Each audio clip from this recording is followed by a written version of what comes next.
Now behave, you're on the. That's like you. It's like y'all went. I threw you under the bus, Jeff. City council. Joey tonight,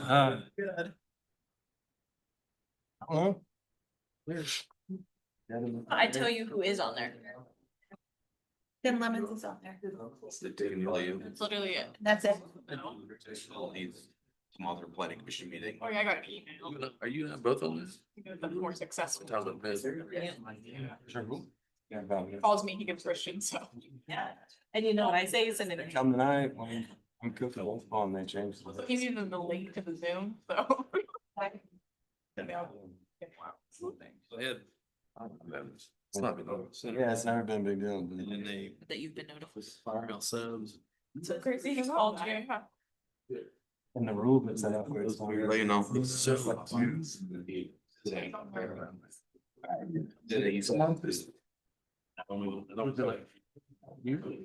Apparently he's a. Really bad game on the phone. One here. Yeah. Working second. It's 6:15. Yeah. Something. Yeah, but. Did not. But. Gotta be rebel. Huh? Gotta be rebel. That's it. Yeah. I figured it was done.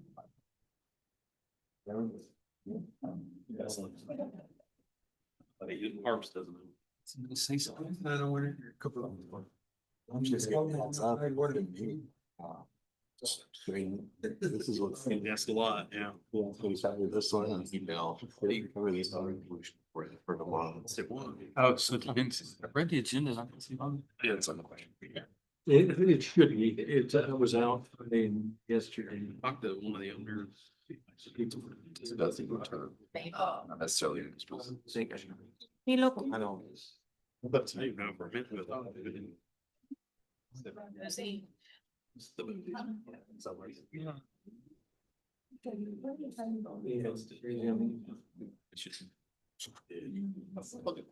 attendance. Yeah, I think. But You guys ready to go? Yep. You ready? All right. Let's get the May 5th Centerton Planning Commission kicked off with a roll call, please. Jeff Sci-Fi. Joey Engel. Here. Tony Davis. Here. Greg Langford. Here. Ben Lewis. Devin Murphy. Here. Curtis Ramsey. Here. Don Sessoms. Brandon Swoboda. Here. All right.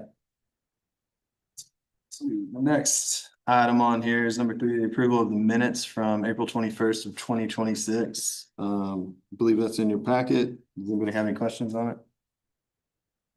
If not, I'd entertain a motion. Motion to approve the minutes. Second.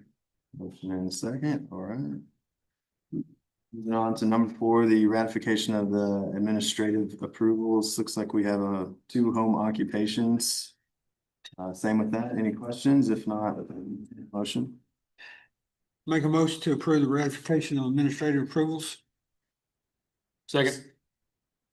Motion in a second, all right. All right, so number 5, old business. Looks like development 2501 Mercy Centerton Clinic Edition, extension of preliminary plan approval at 1225 East Centerton Boulevard. Looks like Caleb is representing this one. Caleb, are you here? I'm on. I think it's me. All right. You want to come up and tell us what you're asking for? Absolutely. Thank you all for making some time on the agenda today. My name is Mike Mudd. I'm the Chief Operating Officer for Mercy Northwest Arkansas Community, and Dr. Faddis does send his regrets. He was a bit under the weather. We've been here himself. Yeah, we wanted to request an extension on the permit for that clinic expansion. Really over the past fiscal year, and I think it was approved just about a calendar year ago. As we have gone through capital planning, we found some significant replacement needs, and then some reallocation. Our capital is distributed across the Mercy Ministry, so there is some ebb and flow there. No changes contemplated with the project, but it's obviously a high growth area. You guys are meeting every 2 weeks. We're out of room there. We've got 7 providers in the current clinic. Would like to be able to continue on that track as we start our fiscal year here, July 1. And so we are requesting an extension to that. Okay. Any questions I can answer for? I don't have any. Do y'all have any? No. All right, thank you. Thank you. Staff, anything? Yeah, so this is the addition of a it's a 6,918 square foot addition to the existing Mercy Clinic. In your packet, it has the request for extension that I'll just go over. The request for the extension is for a 2-year extension request, not the 1 year. The applicant's reasoning is that Mercy remains committed to extending access to primary care services for the residents of Centerton and the surrounding community through its important project. The proposed expansion continues to be a priority initiative intended to meet the growing healthcare needs of the area. In recent months, Mercy has experienced delays in advancing the project into construction due to internal scheduling and funding coordination. Granting this extension would provide the additional flexibility needed to align the project with upcoming funding plans and ensure the expansion can proceed in a reasonable and well-coordinated manner. Staff recommends, based on the information provided, that the request does not demonstrate the presence of extenuating circumstances that would justify an extension. The delay is initiating construction appears to primarily related to project scheduling and funding considerations, which are factors generally within the control of the applicant. Additionally, the length of the request extension raises concerns regarding potential changes to applicable codes, ordinances, and development standards during that time. If you have any questions, let me know. So can you give us a little, I guess, more information on the extension duration? Typically, those are a year, 6 months. Based on what you just said, it sounded like in July you were gonna be ready to roll. Is there a reason the 2-year timeframe? I'll be honest with you, it was a little bit outside my purview, and our planning design folks had put in for the 2-year extension. Would be amenable to a single year. I think we'll have, we're in the midst of capital planning for that fiscal year starting July 1. I do not have the final approval on that to date. But I think that would be able to be established and significant work proceed within the 1-year timeframe. If the commission were amenable to that. I think that kind of threw up some red flags, I'd say, from a staff perspective, just because the longer these things kind of hang out there, we have revisions to code that we have to keep up with. And if we have one hanging out for too long, it kind of doesn't fit the mold when it comes in. Understand, and obviously we understand that there would be, additional code would be required if there were any changes to code over that, even the 1 year. I don't think this would require that typically. And I think that's their main concern. All right, you guys got any other questions? Is there anything that we've done code wise that would have impacted them if we made them go back through? Did we look through that? 15. But they would probably need it, right? I guess, yeah, that would be like the follow-up is, did they still need it? They brought landscape islands, which is normally what they're. Yeah, I don't know buffer. I don't know. I'm not 100% sure, but this was. I mean, it looks pretty. But it looks good. Pretty good. Yeah, Yeah, no. that's the only one then, yeah. But if there were any other, like, we have 10-foot landscaped areas in the front now and we need, there might be other things. I have no idea. I don't know. It's also an addition, so it's kind of hard to redo the entire site. Yeah, below crossing. So they might, but I don't know. But that's the most recent code update for this one. Here. Yeah, a year. Odds. Okay. Yes. All right. Yeah, take a motion. Make a motion to approve development 2501 Mercy Centerton Clinic addition for a 1-year extension. As approved by staff, and any outstanding comments. Oh, yeah, second. Motion and second. Thank you, sir. Thank y'all for your consideration and approval. All right, we're gonna move into new business. We have 4 public hearings assigned for tonight, items A through D. If you're here to speak on them, please wait until your item comes up. We'll open the public hearing, come to the podium. And then you have about 3 minutes to present your items that you'd like to discuss. If there aren't any questions on that, let's get started in item A, which is conditional use 2606. This is for short-term rental at 430 Firewood Drive. And do we have anybody representing that? Yes. I don't want to butcher your last name. Riazi. Yeah, I was gonna guess that. Can you tell us what your, Well, you guys were kind enough to approve another property we own as a short-term rental. We have the same plans for this property. We were here in March.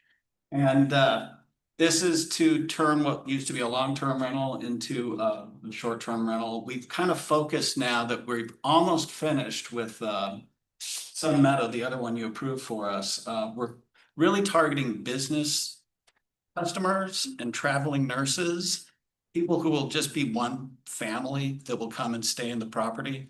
So I think our original plan was just put it on Airbnb or Vrbo, but I think we'll see. It may still wind up on Vrbo, but we have a feeling that we're going to be able to rent the house out short-term to just traveling professionals who need to be in the area for a while. talk to Mr. Mudd behind you. Yes, traveling nurses, that's the housing for traveling nurses, that's the plan. So we're fixing them up. And I sent you guys some pictures of 501 Sun Meadow. You may have seen with the before afters. Just so you know that we're not just saying, oh, we're gonna fix it up and landscape, but we really are landscaping the property, and we'll be doing the same thing to this one that we did for Sun Meadow. Excellent. All right. Thank you, sir. Any questions? Oh, here we go. Yeah. Oh, this is the kitchen now fixed up. I'll kind of walk you through. This is Sun Meadow. This is what you guys, that was the original kitchen. It wasn't a mess, but it was a rental.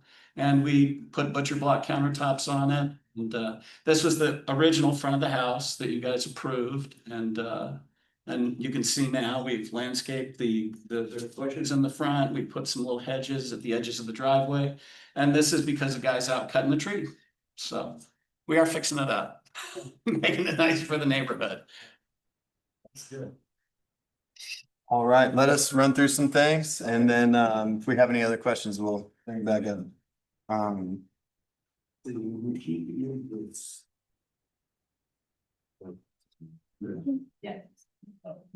So the applicant is requesting a conditional use permit for a short-term rental. The 0.18 acre property is located at 430 Firewood Drive, lot 453 in phase 8 of the Centerpoint subdivision. For the applicant, the purpose is to convert their long-term rental to a short-term rental through Vrbo and Airbnb for corporate or vacation use for up to 6 guests. The home is 1,438 square feet, consisting of 3 bedrooms and 2 bathrooms with a fully fenced-in yard and 2-car garage. The property owner plans to add landscaping to the front yard with small trees and shrubs, and plans to manage the upkeep/lawn maintenance of the property themselves. There are no structural changes or new building proposed, except for a small outdoor storage unit to be placed in the backyard for lawn care and supplies. The zoning is R3SF, medium high density single family. This area is intended for detached single family dwellings with a suitable lot area, and the setbacks are in your packet. Surrounding zones and uses, the property is surrounded by R3SF in the Centerpoint subdivision. The home is connected to Centerton water and sanitary sewer. Access and parking.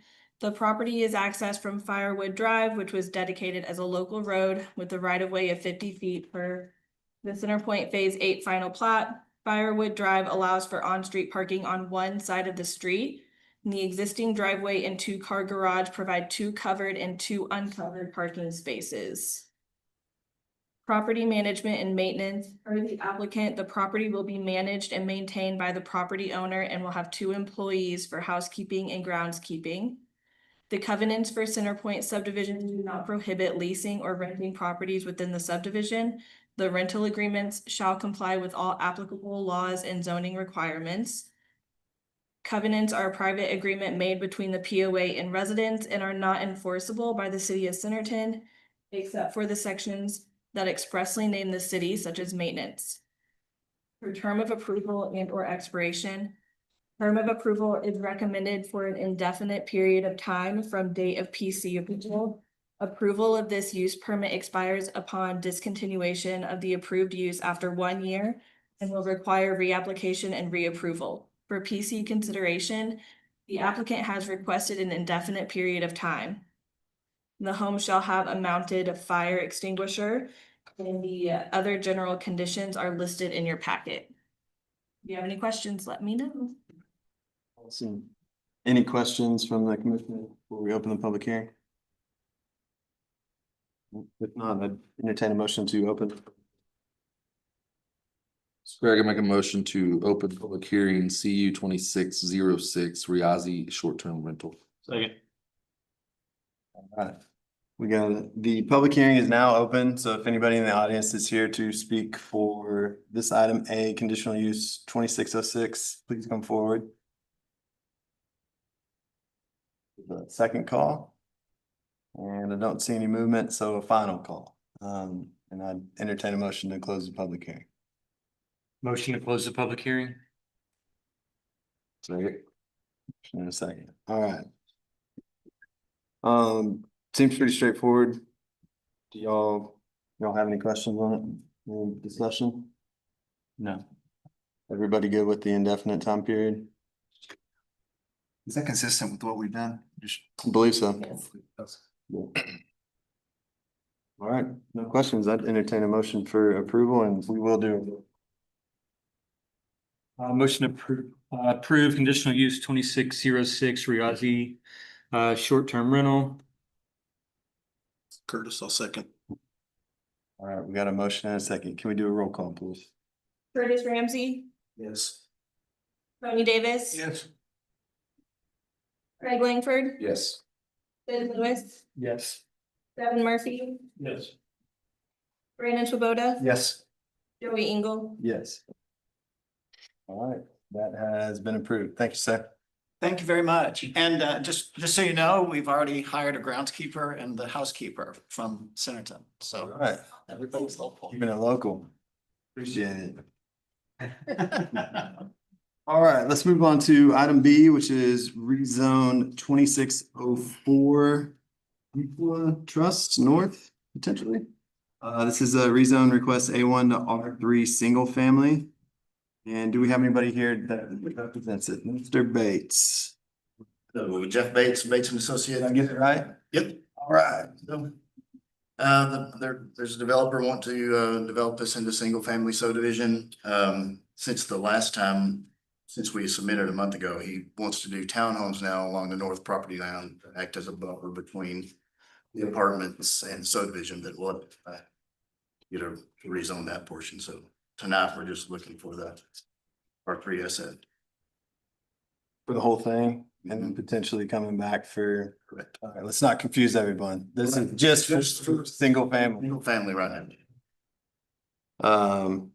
Oh, anything else you want to share? You want us to run through it? Go ahead and run through it. All right, thanks, sir. Here's this one. Okay. Yeah.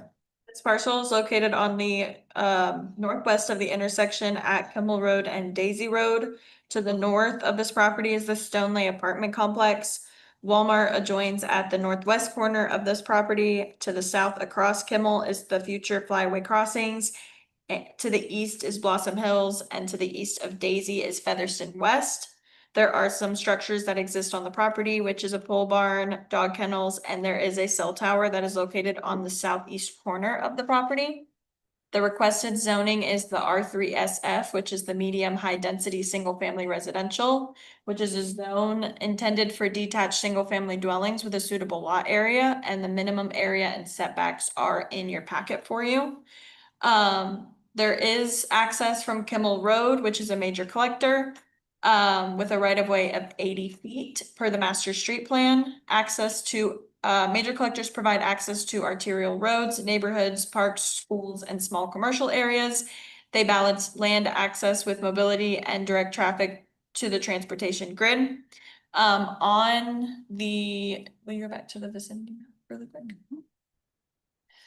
There's like a dotted orange line on the vicinity map. There's two of them. Those indicate future roads per our master street plan. They're minor collectors with right of ways of 80 feet per the master street plan, and they're proposed again along the north and east property lines. Minor collectors restrict access where current development inhibits connectivity and where the street grid spacing is not maintained. For utilities, Centerton Water and Sewer is available within 300 feet. For the adopted comprehensive plan, per the comprehensive plan, this property is located within node 1 of the growth accommodation plan.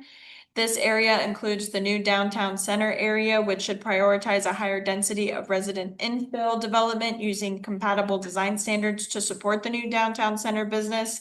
As the core of the city, denser development in this area will help establish and grow the commercial uses the city desires. This property is designated as medium-high density residential, which is similar to low-medium residential, but with a higher overall density. Medium-high density residential areas consist of detached and attached single-family residential homes with a density of 7 to 11 units per acre. These areas encourage greater variety within Centerton's housing stock and allow for more flexibility to build denser residential development in proximity to the city's major roadways, such as Centerton Boulevard and Highway 102. For staff findings, the proposed R3SF medium-high density single-family zoning is not consistent with the comprehensive plan. The comprehensive plan defines medium-high density residential as 7 to 11 units per acre, where our R3SF district permits a maximum of 6 units per acre. The proposed zoning is less than the density range established for the designation in this area. The new downtown center, per the comprehensive plan, this property is directly adjacent to our new downtown center. The city should encourage mixed-use development as primary land use with restaurants, local shops, and smaller offices located on the ground floor with residential on the top. Additionally, the new downtown center should act as a focal point for the community, along with a vibrant commercial sector, drive residents and visitors to downtown, further establishing it as a local destination. The city's comprehensive plan establishes the new downtown center as the primary focal point for the community activity, emphasizing a mixed-use development pattern with commercial uses on the ground level and residential uses above. This is supported by the land use framework that places medium-high density residential 7 to 11 units per acre in areas surrounding the downtown core. Surrounding zoning and existing uses to this property, to the north is the Stoneley apartment complex, which is R4 MF, and it has 16 units per acre. South side of Kimmel is Flyway Crossings, which is that future development, which is zoned R3 MF, and it's got 9.68 units per acre with a PUD. Directly east is the Blossom Hill subdivision, which is zoned R2 with 3.10 units per acre. And east of Daisy Road is Featherston West, and it's zoned R3SF with 8 units per acre with a PUD. Based on the current surrounding development in this area, the rezone request for R3SF is compatible with the surrounding uses and zonings. Listed in your packet is the comprehensive plan alignment for you guys to look at as well. I also gave you guys, I know it's going to get kind of confusing when we're talking about how R3SF is medium high density single family residential per code in our zoning code, and our land use plan designates it differently than it does in our Title 14 code. And it's that units per acre. So I put in there the R3SF breakdown for units per acre and also our comprehensive plan breakdown for what medium high density is. It's like R3SF kind of acts more medium than it does as the high side. And if you have any questions, happy to help. Right. Thoughts, comments? I mean, what's in the land plan right now there? What? Land use or the zoning? The land use. Medium high density. 7 to 11 units per acre. Okay, so The goal here is to get higher density closer to the downtown area, correct? Versus just straight single family. Medium, it needs to be higher versus medium. In theory. Yep. And just so everybody's aware, the comprehensive plan alignment. Item 8, encourage high-density residential development along key corridors surrounding the new downtown center to support nearby commercial uses. This is not consistent with that. Item 21, prioritize a higher density of residential infill development using compatible design standards to support the new downtown center businesses. Still consistent with. And item 68, redevelop the adjacent residential areas to the east and west to accommodate higher density and situate more residents near the new downtown center, which this is not consistent with. So other than the surrounding areas, which would be to the east, right, the existing single family. Yeah. Everything's a little pumped up here.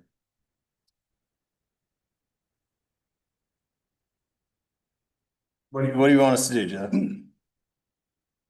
The developer buying this is a home builder, and he doesn't build apartments, so he's willing to do some townhomes. Is what we- I think you have options. Staff, can we pull up the? I don't think it's a good, it's not ready for commercial there.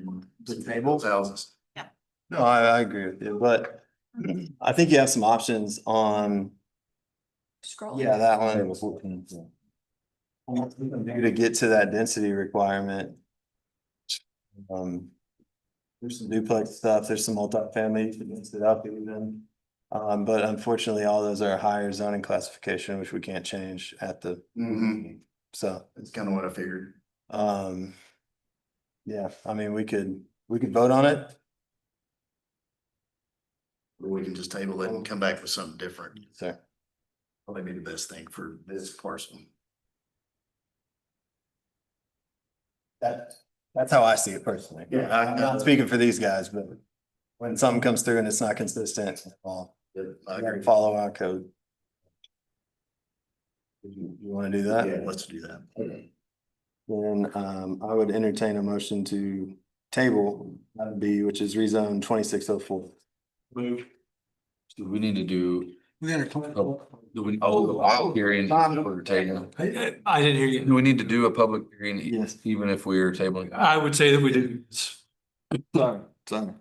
Got rusty while I've been out. So if you're gonna talk about this, we will open it up, just because obviously you came and you wanna talk about it. So, I will entertain a motion to open the public hearing.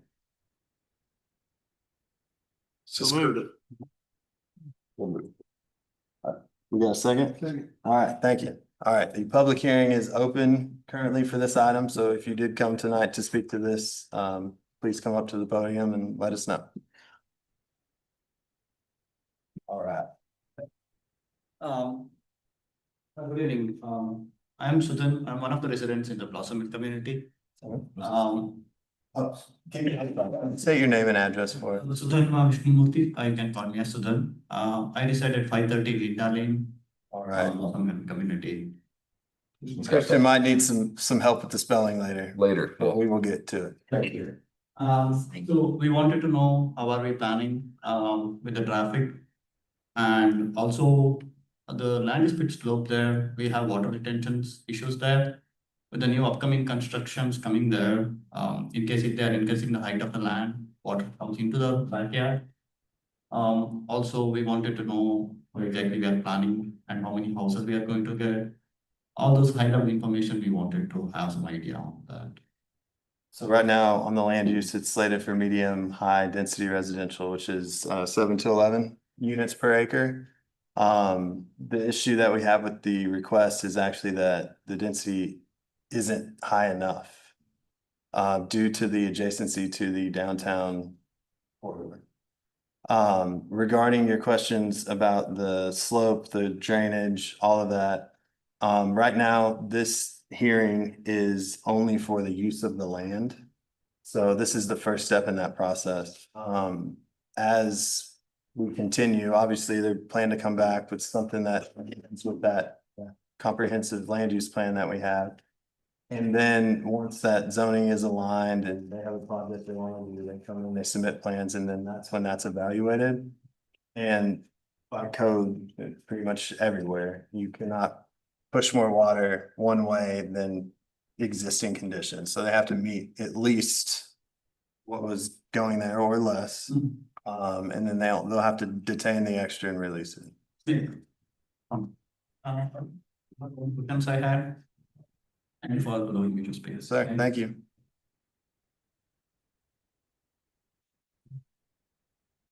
Anyone else? Going twice? All right, I entertain a motion to close the public hearing. So moved. Second. All right, thank you. Now, where were we? We'll make the motion to table. Yes, let's do that. Make a motion to table rezone 2604. Second. Motion and a second. Brian, do we need to do a roll call now? I don't think so. Awesome. All right, on to item C, which is another public hearing, rezone 2605. Looks like the same developer, same engineer. All right, this one's A1 to R3 single family, just like the last one. Same comments, I think. Potentially. Same comments? I think so. Yeah, do you want me to go through it? Yeah, let's run through it real quick. We'll do the It's a public hearing. different node, but Yeah. they're all supposed to be the same thing on the land use Make plan. my life really easy tonight, Joe. So this specific parcel is on that southwest corner of Keller or Kimmel Road. And Daisy Road. To the north across Kimmel is the land that we just talked about, rezone 2604 A1 to R3SF. South of this property is agricultural land. And to the west is future flyaway crossings, and to the northeast is Blossom Hills, and to the east of Daisy is Featherston West. There are 2 chicken houses located on the northwest corner of this property. The requested zone is R3SF. It's that medium high density, single family residential. All that information is in your packet. This property will have access from Kimmel Road. Again, Kimmel is that major collector with a right of way of 80 per the master street plan. And then Daisy Road is another point of access that they'll have, which is designated as a minor collector with 80 feet of right of way. Water and sewer is available within 300 feet. For the comprehensive plan, it's located within node 7 of the growth accommodation plan. So the eastern portion of the city is largely built out along Centerton Boulevard. Residential development south of the corridor will largely match the style and character of the housing that fronts the boulevard. This will help maintain density in an area already completely served by necessary infrastructure. This property is again designated as medium high density residential. It's built for higher density. It's consisting of detached single family with density of 7 to 11 units per acre. I'm paraphrasing, forgive me so we don't repeat. The proposed R3SF per staff is not consistent with the comprehensive plan. Again, the comprehensive plan defines medium high density as 7 to 11 units per acre. R3SF just has a maximum of 6 units per acre. This doesn't have a direct adjacency to the new downtown center, but it's still in the proximity to the downtown center to cause the need to have higher density in the area, and it is designated as higher density. Again, to go over the units per acre in the area, Flyway Crossings is the 9.68 units per acre with a PUD. Blossom Hills is 3.10 units per acre. And Featherston is 8 units per acre with a PUD. And it does fall, it's very compatible with the surrounding area right now. And then these, the comprehensive plan alignment follows the last PC report as well. It says is consistent, but I was wondering. David, yeah. Okay. I was like, wow, I was wondering. All right. I'll change your mind. So it sounds like the same exact situation. Obviously, it's adjacent to the one we just heard, so. Well, I agree with the first one. But this one is further away. Mm-hmm. And if we load this up with apartments and duplexes and townhomes, and then this was super dense, this is really dense. We're gonna need some single family homes in the area. We'll have way too many rentals over there is what's gonna happen. So I think we should keep this one. I hear what you're saying. I would challenge you to zoom out on the land use map and see where we have that lower density slated. And I think it's, Let me get it my maps. well, it's fine. I think obviously around the core of the town, we want denser development. It is not physically touching the downtown area, but it is still slated medium high density. which is 7 to 11, which the request doesn't match. Is R3 SF, it's medium high density. It is, but it doesn't match the density requirements for the land use plan. So basically y'all can't support it because it doesn't match the new land. But then. Well. We have questions that we have to go through. Okay. If we were to go all the way through this part of the process, and we would have discussion about those. 100%. In some instances, there's compatibility. In other instances, it's not meeting certain aspects. So it's a potential conversation. Yeah, personally, I don't see much of a difference because the land use slates 7 to 11 units per acre.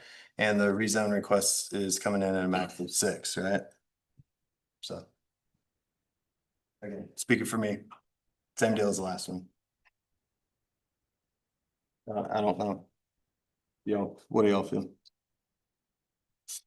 Before he even said it, I was thinking in the same lines he was thinking, in terms of a little bit further away, a little bit of variety, but that's mine. Other guys.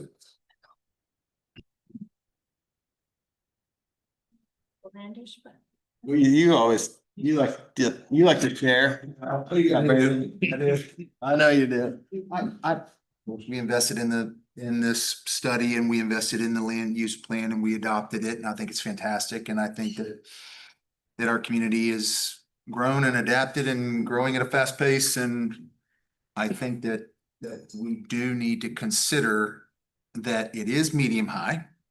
It is medium high. I mean, that's the way we describe it. Well, So it's within the, it's, No, there's a gap there. I agree. Okay. I agree. I just don't think it's a huge gap. I think we're Definitely. right on the edge. Definitely not. And I don't think it's out of the realm of reason to consider that this might actually be a good fit, considering what the change that they're gonna go back and make to the property right next to it and what might be around it. So that's my 2 cents. I'll leave it there. From my perspective, it's promoting consistency. yeah, it's like you start making exceptions here or there, and then you have holes within that comprehensive plan. Just. Yeah, Have we made I don't think you're wrong. Have we either. made any other concessions or exceptions to the land use plan? That's awesome, Bills. That's a big question. I I don't know. I don't have that information. But there's also, I would say, probably more emphasis on this area, the downtown, the new downtown center, getting people walkability, bike path. And it's gonna bring along more retail, the denser it is, where it's a livable, walkable space. So I think in my mind, that's what I'm thinking of. It's Yeah. like, what do I envision this? And that's what this is envisioned as, right? I may be completely wrong, but. No, what we got here? The big one. We're just showing, you said something about zooming out on the land use plan to show where we have kind of infill of the dense residential areas through our city and. What about to the south a little bit?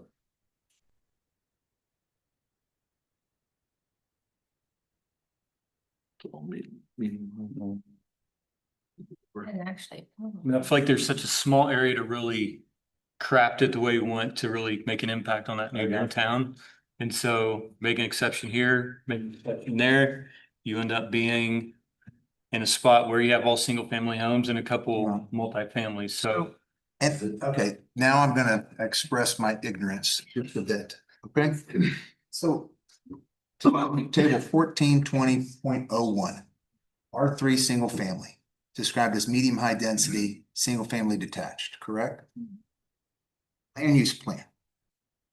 Medium high density residential detached, 7 to 11 units. Which one wins? That's where we've always been on that balance. And so that's where I'm saying, I don't there's disagree. some gray here because I'm confused. It's I think it's an issue with the naming of the zoning after we adopted the land use plan. And that's kind of historical naming convention before on the proposed zones. I think that's the conflict. I think that's why they're referencing the maximum of 6 units. Which I totally understand, but when we have a builder and a developer that's coming to town, Agreed. and they're looking at at what we have here, they're playing by the book Right? and making the request and fitting within. Well, I And think so- the flip side of that, you could say because it mentioned 7 to 11 units. I think they could look In the at land this. use plan, but they can also look at what we've adopted. So It also the same spells thing. out 7 to 11. Am I right? I mean, I'm trying to just be fair here. Part of it. You need to talk to Lou. Three single family has always been that kind of that in between, where you're in that medium high to the low median. In this area where we've got the commercial, we would look at wanting to go medium high as you're central to your. You want a higher density. If you go out, like the subdivisions to the south that you see. If we were to redo this, it would probably look more, they would be probably more compatible when at the end with their density of being a low to medium density. Like you can see the subdivisions on that south side, Hilldale, You're saying the further away from the downtown center, the more yeah, where she's circling, the smaller you want to go. along through there and Holloway, those could not meet that 7 to 11. So in those cases, you did, you know, well, those kind of things, some of them were already started before this time. Oh, yeah. But that's where you're just kind of looking at what will work best there. I, look at what's compatible, the instance around. So my comment on the higher density, that's two, I think they're collector streets right there. What? And so the master street plan, we've got two collector streets right there. And so that would help facilitate better a higher density, because right now, this is kind of unique because usually it's right there, right? People are asking for higher density and lower density scheduled areas. And their argument is the infrastructure, you're gonna create more traffic and all this other stuff. So I think this is the spot that's compatible for a higher infrastructure area. And therefore, being next to our downtown center, I think it's a better fit for higher density use. It gets people on the road, on a larger road quicker. Well, they facilitate it. I mean, the infrastructure's there. Again, same thing Lorraine said, as you get further away, Right, start to deep. right. it's also right next to, It's also right next to what? or R3, sorry, it's next to R3 I'm at. Top family. With Flyway Crossings being right next door. The multifamilies to the west, what's the density on the lot to the east, or that part, that subdivision there? 8 units. 8 units an acre. Which one? Featherston? Featherston. Yeah, Featherston is 8. We're talking about 6 here on this one. And then Flyway is 9.6. It seems like we're gonna get a lot, that land's gonna sit there for a long time, to me, because I've done this for 30 years. I've never asked for less density. So, but it just seems like it's jumping out. It's not quite there yet. Especially if we're gonna do all of that 40 acres and what's going on next to it and Featherston West. Just seems like there's a lot of small units right there, but. I agree, but I think we've grown as a city to kind of embrace the change a little bit, and with that are the challenges of having these conversations about density and aligning people where they need to be aligned so we grow responsibly. My thought. We could have a developer next week coming in for more density. Right. You just don't. Like normal, right? Yeah, like normal. He's a home builder and he'll build up single family homes.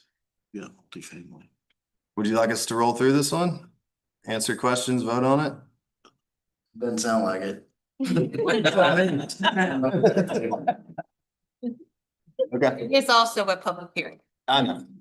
I won't make that mistake. It's a reminder. Thank you. All right, so with that, I'd take a motion to open the public hearing for rezone 2605. Motion to open the public hearing. Second. Motion and a second. Is anyone here tonight to speak to this item C? Hello everyone, my name is Karthik. I stay in 512 Vinali. It's near the Blossom Hills community. I have a quick question. So currently the Kimmel Road is around 35 mile per hour lane. It's kind of a smaller lane compared given to the current traffic. When we are thinking of adding more homes, like how are we going to manage the traffic? Because if the lane is small, are we planning to increase the lane size or how is it going to be? So along their frontage, any development in the city, they're required to build the roads out to that overall master street plan width. Now granted, that's just for that section. And then we are also aligned and we can ask for traffic studies at any time to see what is facilitated. Obviously, one single family residential development on this road isn't going to necessitate, or the rationale isn't there to have them build out Kimmel all the way, you know? But those are the things that come at the development plan review level again, and this is just the use of the land. Yeah, the reason being at the intersection of Kimmel and then the Greenhouse Road, we have seen like so many accidents happening and there is no traffic light as well. I know it's kind of a smaller lane at this point of time, but when we are thinking in future, like, you know, There's plans Okay. that are going together right now for Greenhouse and Greenhouse Road, which I believe call out a roundabout at Kimmel. Yeah. Thank you. Yes, sir.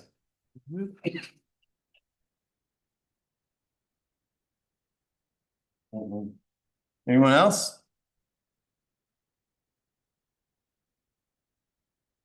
I'll get up and talk. I wasn't planning on it, but. Yeah, come on. Ally Verdery, England Booker's Real Estate, but really here as a citizen, Centerton. I want to call out that I'm in agreement with keeping this more high density, especially closer to the new downtown area. Because we are trying to attract so many people to that new downtown, one of the complaints we get about Centerton is that it's piecemealed with what's approved where, and I think the busier we can make this area feel, the more people are gonna wanna flock here instead of just going up against, well, what's that in Centerton's bunch of subdivisions, a little bit of nothing, so. Yeah. I would agree with you guys. Can you say your address? 11 Harvest Street. Anyone else? Or twice? All right, I entertain a motion to close the public hearing. Motion to close the public hearing. All right, and thank you. And per the applicant request to table this, rezone 2605. Greg, I make a motion to table rezone 2605. Second. Second, all right. Thank you, Jeff. Thanks, guys. Appreciate it. See you. All right, moving on. Can I ask a quick question though? Sure. So when they bring these, when a developer comes in and brings in the rezone form or application, do they just blindly drop it off and be like, oh, I want to rezone to this? Or like, do we have conversations? Do we look at comp plan? Like, It can go both ways. okay.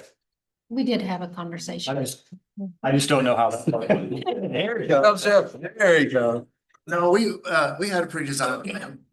At the time, this hadn't passed yet. And we were gonna try to get him before that passed, but the developer drug his feet and he just wanted to do. How long ago was that? 2 or 3 months ago, maybe? Well, It was passed. yeah, that little downtown spot is not the same plan we were talking about the concept meeting. There's another downtown spot going on right now. So we knew something like that was coming, but he didn't want to build multifamily. Gotcha. Cause Roll the dice. the land use plan has been like that for years. Yeah. 6 years. So we're working on it. Yeah, but at the end of the day, then it's their right to come and propose Sure. what they want. Thanks. Thank you, Jeff. All right, moving on to item D, our last public hearing, rezone 2606 Weineke, rezone R2 to C1 at 199 North D Street. It's 0.73 acres. And Mr. Richard or Miss Debbie? Richard, all right. What do you got for us, sir? Well, we bought this property about 8 years ago and we've used we tore down the house that was there because it was just going to trash. So we started using the Red Iron building for farm and home storage for ourselves. And then we put it up for sale about a year ago or so. And we had different people coming in and looking at it. We had a dance studio, we had auto detail shop, cabinet shop, tree trimming company to use it for their businesses. But nobody wanted to go through and get it changed to commercial. So we're coming tonight to see if we can get the usage changed to commercial so we can turn around and be able to sell the property. Okay. And you've requested C1. Was there any logic in that? Did that offer the most? The only reason we offered that was because a property actually joins the storage building facility. And it's one block basically off of Main Street. So we didn't know what the usage plan was at that time. Fair enough. All right. Y'all have any questions? Yeah, so C1 is typically developed or reserved for highway frontage and not local streets. Kind of my opinion. C2 is highway. C2, I'm sorry, C2. Okay, so I'm sorry. My mistake. That's okay. That's We're all- yeah. C2, so you're going to C1 lease, lesser intense use. C1's in the middle, right? Yep. C1's in the middle, right? C1 through, yeah. Yeah, makes sense. Yeah, it's very logical. It's like the medium high density. Yeah. I'm glad to see I'm not the only one that's got questions. We might change our titles. All right, thank you, sir. I don't know that we have any questions for you. We're gonna run through some stuff and we'll go through public hearing and everything. Who's got this one?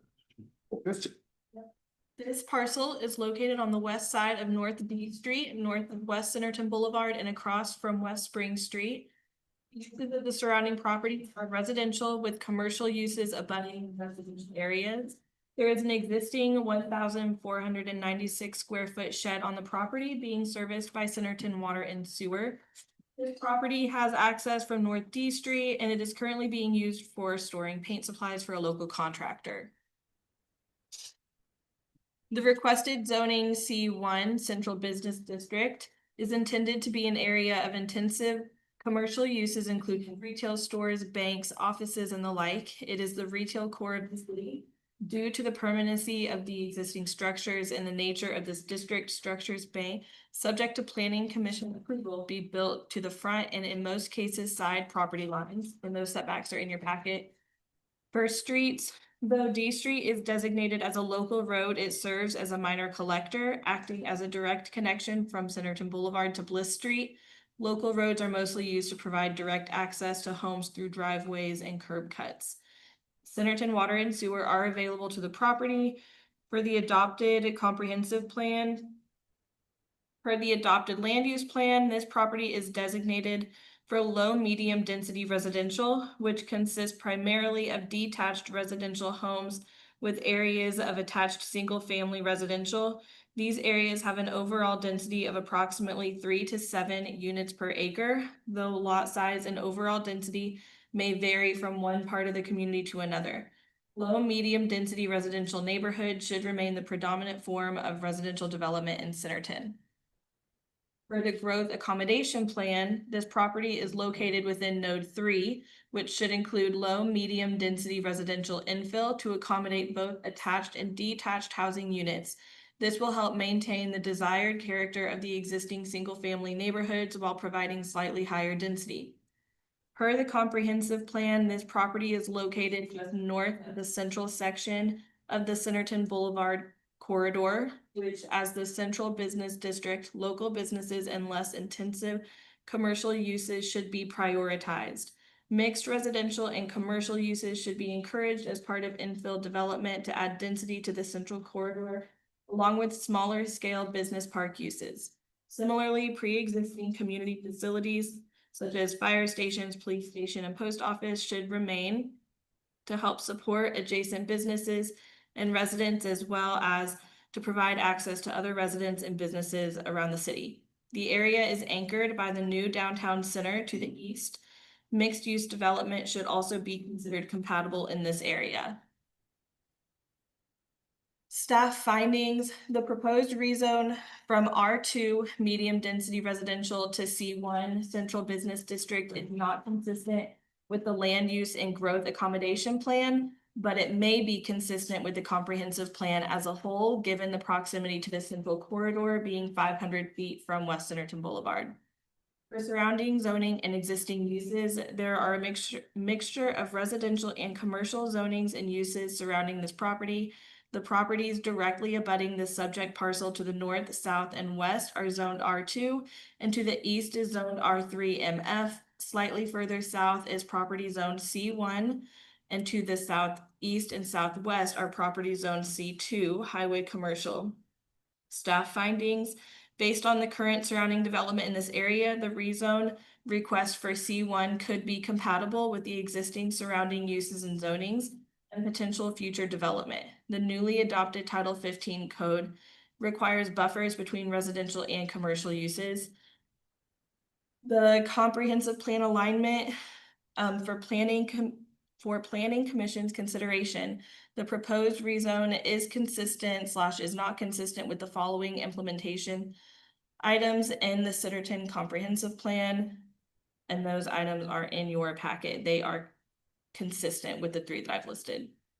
And then there are maps in your packet as well as a public comment in the form of an email. And then we've also provided a list of the uses in the commercial zonings and whether they are permitted, conditional, or not allowed. Let me know if you have any questions.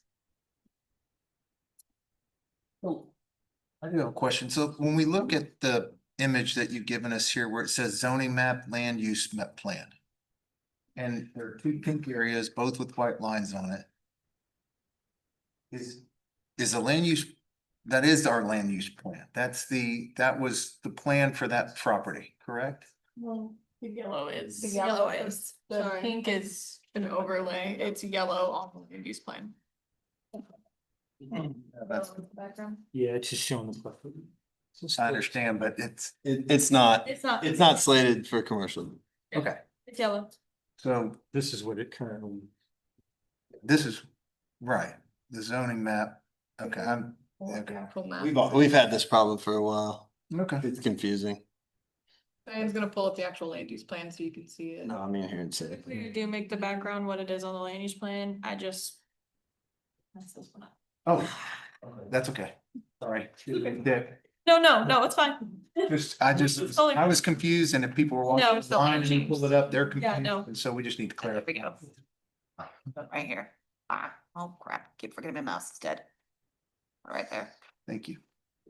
So There's the land use plan. looking at the zoning, what's the sliver C3 across like southeast of this? That was an investment company. Oh, that- geez. That was rezoned 2003, 4, between 3 and 6. Okay. Oh. Yeah, some investment company. Can we turn on, can we look at the zoning or just flip back to the packet where we can see that? Sure. Thank you.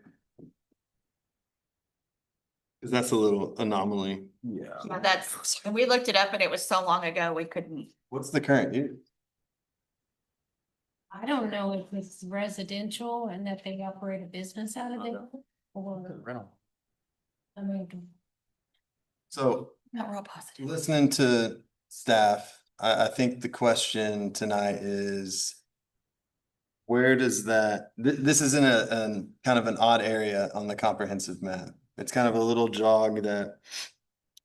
Could be R1, could be commercial, you know, the C2, the existing C2 kind of. Makes sense to come all the way across, right? But now we have this little parcel. To the north of where that would go to D Street. And how do you make that transition back to single family residential? So it seems like the question is. How far north should this commercial go? 1, and 2. The comprehensive plan does give guidance for this. And I'm gonna paraphrase what I heard, but it promotes mixed use or like a transition back into that single family. Is that correct? All right. If this was rezoned commercial, that would put it right between residential houses, correct? Because there's a couple residential houses south of it. One to the side. Be beside one and. Maybe it's a shop. Is it a shop? And the C1 zoning allows for mixed use? But regardless, you would need a buffer between R2 and commercial, right? So there would be buffers based on the buffer requirements with the. Well, I'm saying like we usually go from like Yes. single family, multifamily. Yes. Yes. But this is also an area that's already existed and been built out Yeah. Correct. years and years ago. Yeah. And Lorraine did mention a good point. Staff talking about it, it's, you know, of course, West Centerton Boulevard's about to be expanded to 5 lanes, so of course. We'll probably need to make a little bit more wiggle room. For commercial on some of these parcels that exist and are kind of small already, they're losing additional space. We've already seen, you know, some of the businesses along 102, they have, you know, acquired the residential homes and expanded, so. And then along this corridor, we do want lighter commercial in this info. This also does front D Street, and is one of our major, so this was just kind of one of those pieces that It's kind of a funky one. it's kind of a pivotal. Yeah, Mhm. like a random C3 across the street. Yeah. What are your thoughts down here? So like Tony might talk about local street. Well, you got the Witch Spring, you got Alan, did we have on our drainage over there? Did we have a drainage problem over there at D and Witch Spring, I think? Goes right Were the down. pipes undersized over there at one point? So all of that's older. There's no real infrastructure on these all. So, closer to 102, there are roadside ditches to help get it to the main ditches on 102, but on D Street itself, there aren't any storm boxes at all. With this, if we did go with the commercial, I mean, that's something we could But have a developer improve. For sure. I mean, with a commercial use. they might have their own. Take care of some infrastructure needs. Can you speak up just a little bit more? So can you say that again? I heard two conversations. So my thought is, if we allowed this commercial, when they come through with their large scale, whatever it is, we could require some higher intensity, I guess, infrastructure. We already have some drainage issues over there that could be taken care of commercial development more so than we could house went there. I don't know that it's higher intensity, but it's Well, just you know, it- managing the stormwater where you don't get that requirement with a residential. No, Yeah, higher intensity is probably not the right word, there's but no real drainage issues there. It's just that I thought the pipes were undersized though. there's no conveyance system at all. It's all surface runoff. Yeah. So there's just no conveyance system. If they do any development, they'd have to have any kind of detention system and find a way to discharge it to 102. Or tying into other ones, which is. O'Reilly did some improvements along 102 and D, right? At least along 102, I'm not sure. D, all that. I thought they widened it. Three, Yeah, got the turn. yeah. So let me ask, what do you guys think? Do y'all feel like it's pushing too far into like the residential piece of it? Across it and to the north of it? I think it's a really unique situation because how do you split that? How does that ever become more than one residential lot? You know? And does that fit? Personally, I think it's a good area for like that transition piece. Yeah, because it's really less intensive commercial, right? I don't know if that's the right term, but It is, but I think, we're gonna ask the question, are all of the permitted Yeah. uses, right? yeah, Hotel but is a permitted use. they did C1. So, you know, you could consider, is C3 more appropriate? That would be a better argument in my mind. Yes. Yeah, and that's kind of where I'm at. I think maybe going through the uses like is being suggested now Absolutely, would yeah. make sense. It needs, whatever it is, it needs to be a lower intensity, fit the area. I don't disagree. I agree, C3 would probably be a better fit. And what is our, like, do we want D Street grow in that direction commercially? I don't know that it'll go, I can't foresee it going any further north. Like it's just right off of the main 102 drag heading into some residentials that are established. So like C3, I mean, is that? It's right on the screen. Yeah. No, well, I guess what I'm thinking is, It's the lowest intensity commercial that we have. I definitely think C3 makes the most sense. Like a dance studio, it's not the worst thing. You know, a little one person or little mom and pop dance studio type situation. There are some things that would fit well there commercially. Was there any conversation with y'all in the Wanakes about the C1 versus a C3? At the time, we did not have a list of what was available, but what we had pictured was just a small business in there. Like I said, cabinet shop, dancing studio, different people that look like we're just a small. Which would fit more with the C3 than it would C1. Agreed. Yeah. I agree with that. But would you mind coming back up?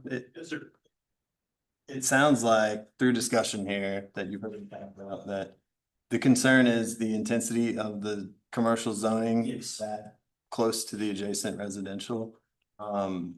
So legally, when you come to a rezone, you can't, at the podium, you can change, but you can only go down in intensity.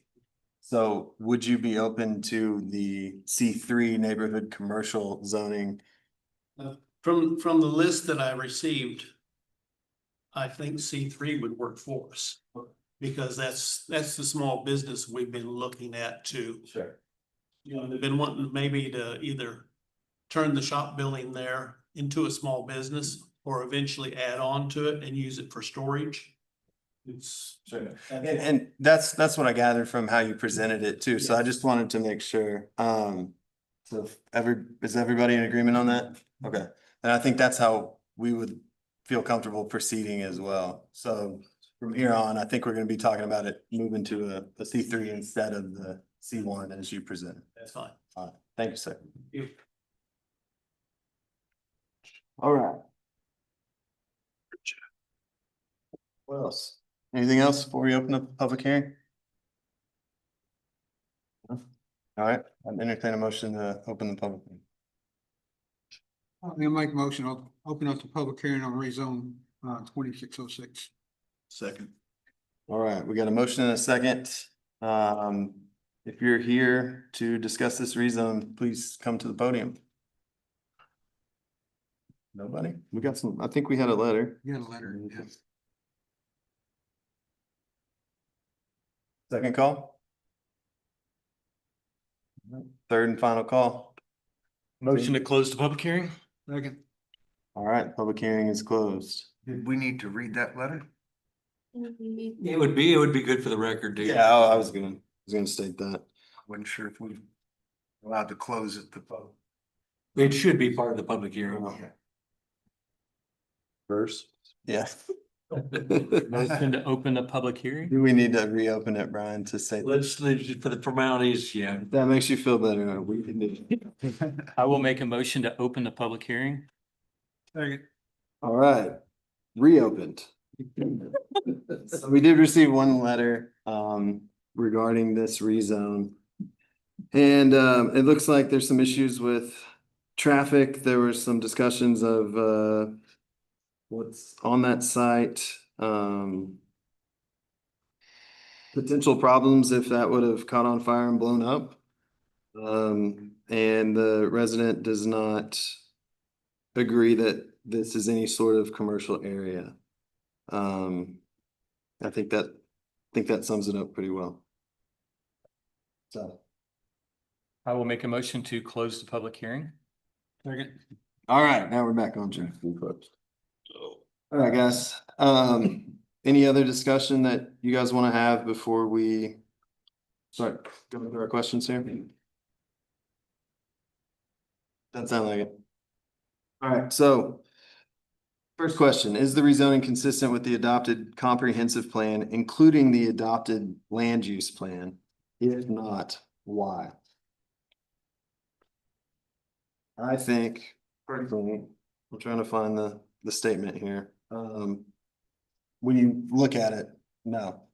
But there are, because it can't be cut and dry, there are, you know, segments in the comprehensive plan that give us guidance for this area.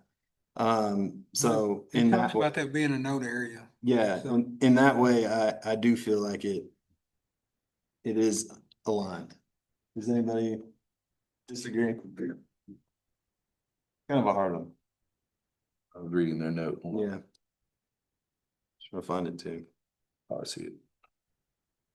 Yeah, it says, mixed residential and commercial usage should be encouraged as part of infill development to add density to the central corridor, along with smaller scale business park uses.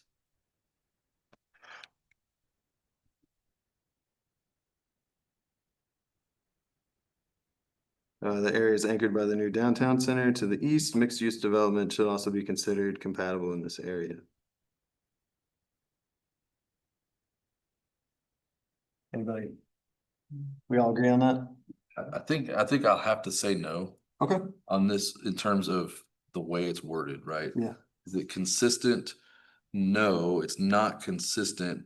Yeah, I get that it's really close, but it's not in, right? And so by letter of law, or however you want to say that, it's. Appreciate the consistency. All right. So I think everybody's a yes, but Craig on that one. All right, item number 2, is the proposed rezoning compatible with the surrounding area and zones? Taking a look at the map. We got the one existing R2 to the south, we got a C3 to the east, C2 to the southwest, and a C1 to the south. I'd say it's that buffer that we discussed. Does anybody disagree? I'm good. All right, we're all good on that one. Item number 3, would all of the permitted uses in the new zone be compatible in this location and surrounding areas? I think with the change to the C3, I feel a lot better about that. Are there any that stand out to anybody?